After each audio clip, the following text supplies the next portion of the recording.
ભરૂચ શહેરની ઐતિહાસિક જામા મસ્જિદના મૂળ સ્વરૂપને લઈને સોશિયલ મીડિયા પર વાયરલ થયેલા ફોટા અને વિવાદના પગલે મુસ્લિમ સમાજના અગ્રણીઓ અને મસ્જિદ ટ્રસ્ટના સભ્યોએ જિલ્લા કલેક્ટરને આવેદનપત્ર સુપરત કરી યોગ્ય ન્યાય અને તપાસની માંગ કરી હતી.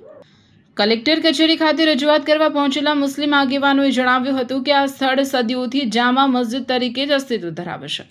મુસ્લિમ સમાજે તંત્ર સમક્ષ સ્પષ્ટતા કરી છે કે તેઓ આ વિવાદિત સ્થળ મસ્જિદના હોવાના તમામ ઐતિહાસિક અને કાયદાકીય પુરાવાઓ રજૂ કરવા માટે સંપૂર્ણપણે તૈયાર છે. મુસ્લિમ અગ્રણી અબ્દુલ કામઠી અંગે મક્કમતાપૂર્વક જણાવ્યું હતું કે ભરૂચની જામા મસ્જિદ ભૂતકાળમાં પણ મસ્જિદ હતી, વર્તમાનમાં પણ છે અને ભવિષ્યમાં પણ મસ્જિદ જ રહેશે. આ અંગે કોઈ પણ પ્રકારની શંકાને સ્થાન નથી. મસ્જિદ ટ્રસ્ટ છેલ્લા કેટલાક દિવસોથી સોશિયલ મીડિયા પર મસ્જિદના આર્કિટેક્ચર અને તેના મૂળ સ્વરૂપને લઈને કેટલાક ફોટા ખૂબ વાયરલ થઈ રહ્યા છે.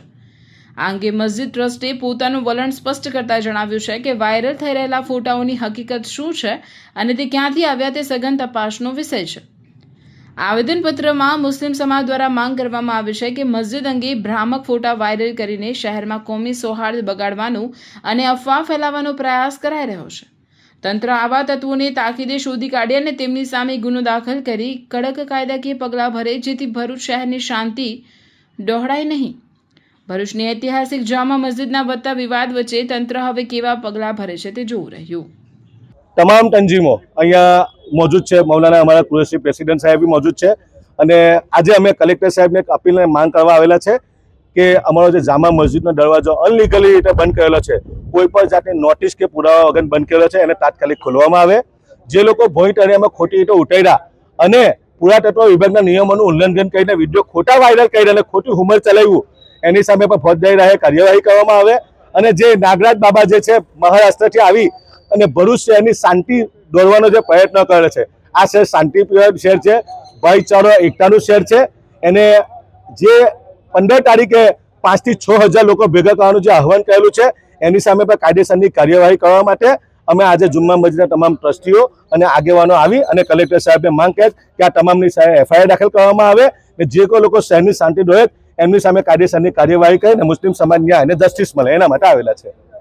જે ફરિયાદ છે તમે જાતે ફરિયાદી બનશો કે પુરાતત્વ વિભાગ, આ પુરાતત્વ વિભાગની નૈતિક જવાબદારી આવે છે અને અમને ગઈકાલે પુરાતત્વ વિભાગમાં અમે જઈને આવ્યા, કમ્પ્લેન આપીને આવ્યા.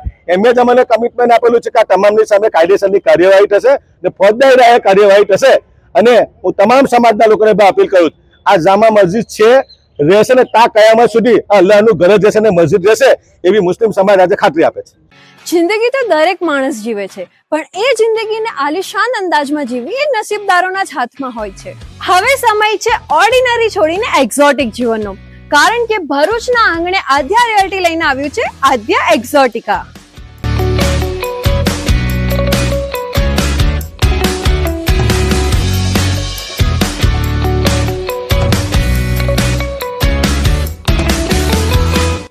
કેનલ રોડ પર આકાર લઈ રહેલું 203 પ્રીમિયમ બંગલોઝનું એક આલિશાન સામ્રાજ્ય, જ્યાં લક્ઝરી હવે અનરીચેબલ નથી, કારણ કે અહીં બજેટમાં કોઈ કોમ્પ્રોમાઇઝ નથી, બસ લાઇફસ્ટાઇલનું અપગ્રેડ છે.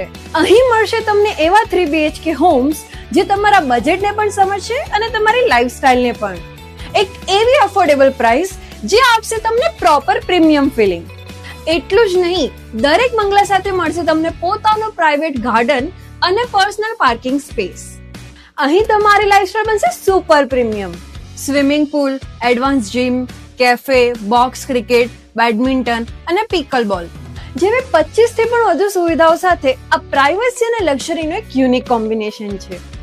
24 મીટરના મેઇન રોડ પર અને શ્રવણ ચોકડીથી સાવ નજીક સ્કૂલ, મનોરંજન, medical, general store, express highway બધું જ માત્ર 10 થી 15 મિનિટના અંતરે. છેલ્લા 12 વર્ષથી એટલે 2014 થી ભરૂચ અંકલેશ્વરના રિયલ એસ્ટેટ ક્ષેત્રમાં કામ કરી રહેલા એવા આદ્યા રિયાલિટી, જેમના રનિંગ પ્રોજેક્ટ છે અવસર 1, અવસર 2, મારુતિ નંદન અને વામા, એવા આદ્યા રિયાલિટી લઈને આવી ગયા છે આદ્યા એક્ઝોટિકા. તો રાહ શેની જુઓ છો? આજે જ વિઝિટ કરો આદ્યા એક્ઝોટિકા અને બુક કરો તમારું પોતાનું પ્રાઇવેટ હેવન.